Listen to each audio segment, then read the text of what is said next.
बिस्मिल्लाहिर्रहमानिर्रहीम। अस्सलाम वालेकुम। आज हम डिस्कस करेंगे कि इंदिरा गांधी और महात्मा गांधी का आपस में क्या रिलेशन था। बज़ाहिर ये नाम मिलते जुलते हैं और ऐसे लगता है कि ये दोनों आपस में कोई गहरे रिश्तेदार थे, हालांकि ऐसा बिल्कुल नहीं था। सबसे पहले देखते हैं कि इंदिरा गांधी साहिबा कौन थी। इंदिरा गांधी इंडिया की वाहिद ख़ातून वज़ीर आज़म थी। अब तक इंडिया में भी एक ही ख़ातून वज़ीर आज़म आई हैं, मिसेस इंदिरा गांधी, और पाकिस्तान में भी एक ही ख़ातून वज़ीर आज़म आई हैं, मिसेस मोहतरमा बेनज़ीर भुट्टो। और दोनों में एक कदर मुश्तरक है कि दोनों को ही कत्ल किया गया, दोनों गैर फितरी मौत का शिकार हुई।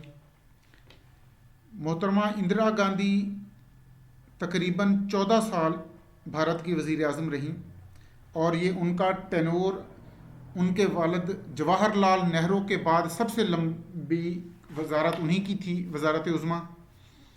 इंदिरा गांधी 19 नवंबर 1917 को पैदा हुई और 31 अक्टूबर 1984 को उन्हें कत्ल किया गया। ये पहले 11 साल वज़ीर आज़म रहीं, 1966 से 1977 तक, और इसके बाद 1980 से 1984 तक फिर ये 4 साल तक वज़ीर आज़म रहीं अपनी वफ़ात तक। तो इस तरह मजमूई तौर पे 14 साल उन्होंने इंडिया पे हुकूमत की, और उससे भी ज़्यादा हुकूमत उनके वालिद साहब ने की, जवाहरलाल नेहरू ने, जो तकरीबन 17 साल तक इंडिया के वज़ीर आज़म रहे। जवाहरलाल नेहरू 1947 से लेकर, यानी बरसगीर पाको हिंद की आज़ादी से लेकर 1964 तक भारत के वज़ीर आज़म रहे।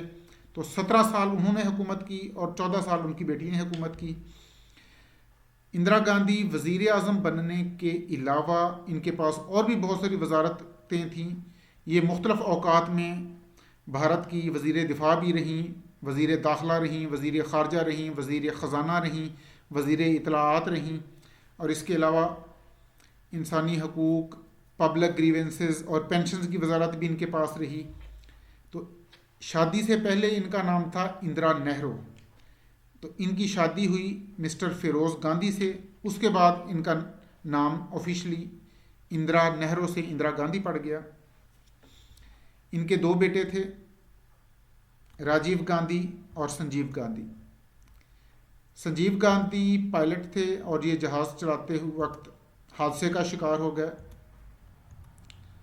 ये खुद जहाज़ चला रहे थे, जहाज़ का इंजन फेल हुआ और मौके पर जहाज़ क्रैश हुआ और इनकी मौके पर डेथ हो गई। राजीव गांधी बाद में वज़ीर आज़म रहे इंडिया के, और इनको भी कत्ल किया गया। इस वक्त राजीव गांधी के बेटे राहुल गांधी इंडियन नेशनल कांग्रेस में हैं, इंडियन नेशनल कांग्रेस के प्रेसिडेंट हैं और इंडियन पॉलिटिक्स में बड़े एक्टिव हैं। और इन राजीव गांधी की बेवा सोनिया गांधी, वो भी इंडियन नेशनल कांग्रेस की प्रेसिडेंट रही हैं, और मोहतरमा इंदिरा गांधी ये भी इंडियन नेशनल कांग्रेस की प्रेसिडेंट रही हैं। अब आते हैं कि महात्मा गांधी कौन थे। इनका पूरा नाम मोहनदास करमचंद गांधी है। जिस तरह हम मोहम्मद अली जिन्ना को बाबाए कौम कहते हैं, कायद आज़म का उन्हें खिताब दिया गया, इसी तरह इंडिया में इनको बाबाए कौम कहा जाता है, इन्हें बापू कहा जाता है। इनका पूरा असल नाम मोहनदास करमचंद गांधी, लेकिन इन्हें महा आत्मा का खिताब मिला। आत्मा हिंदी ज़ुबान में कहते हैं रूह को, महा आत्मा का मतलब है अजीम रूह, द ग्रेट स्पिरिट।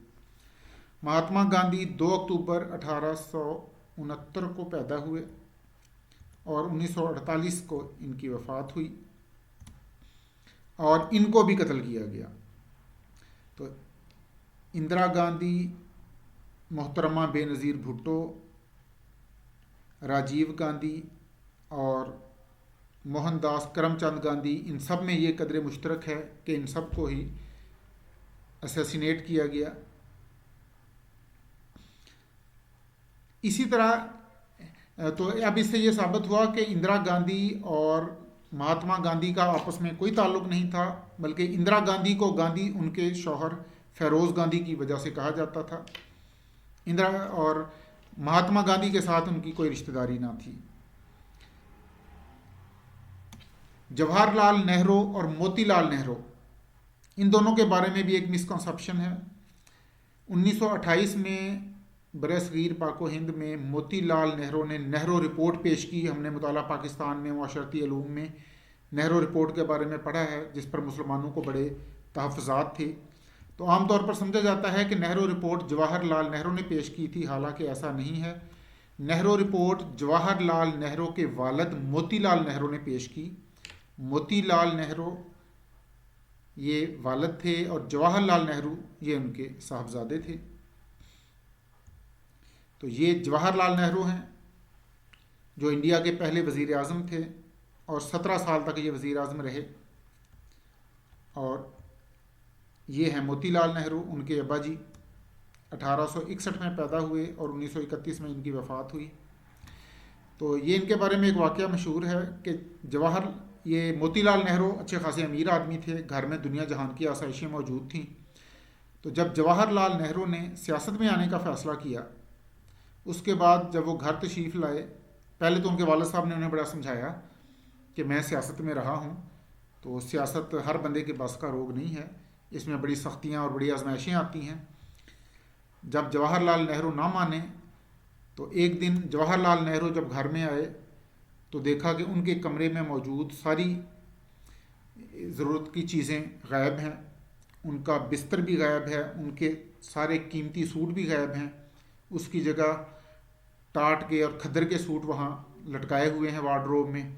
बिस्तर की जगह एक मैला सा सोफ़ा फर्श पर पड़ा है। तो उन्होंने नौकरों से पूछा कि ये मेरे कमरे की चीज़ें, सोफ़ा, कालीन, ये कहाँ गया? तो उन्होंने कहा जी ये बड़े साहब ने यानी मोतीलाल नेहरू ने उठवा दिया।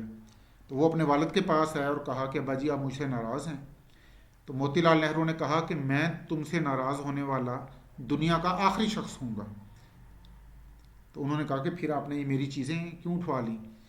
उन्होंने कहा कि मैं तुम्हें बताना चाहता हूँ कि सियासत में जब बंदा आता है तो उसे बड़ी आजमाइशों से गुजरना पड़ता है, उसे जेल भी जाना पड़ता है। इसलिए सियासतदान को सख्त ज़िंदगी गुजारने का आदी होना चाहिए। तो अगर तुमने सियासत में आने का फ़ैसला कर लिया है तो ये आसाइशें तुम्हें हासिल नहीं होनी चाहिए। उसके बाद फिर जवाहरलाल नेहरू ने सब्र व तहम्मुल के साथ उसी तरह ज़िंदगी गुजारी। और बरसगीर की तकसीम के बाद जब हिंदुस्तान बरसगीर को अंग्रेज़ों से आज़ादी मिली तो जवाहरलाल नेहरू 17 साल तक वज़ीर आज़म रहे और उनके बाद फिर 14 साल तक उनकी बेटी ने हुक्मरानी की और उसके बाद उनके नवासे राजीव गांधी भी वज़ीर आज़म रहे और अब उनके पड़ नवासे राहुल गांधी भी इंडियन सियासत में अच्छे खासे एक्टिव हैं। तो ये आज मैं डिस्कस करना चाहता था कि इंदिरा गांधी और महात्मा गांधी इनकी आपस में कोई रिलेशनशिप नहीं और नेहरू रिपोर्ट जवाहरलाल नेहरू ने पेश नहीं की बल्कि उनके वालिद मोतीलाल नेहरू ने पेश की। तो इंशाल्लाह अगली वीडियो में एक और जनरल नॉलेज का टॉपिक लेकर पेश होंगे। अपना ख्याल रखिएगा। बहुत शुक्रिया। अल्लाह हाफ़िज़।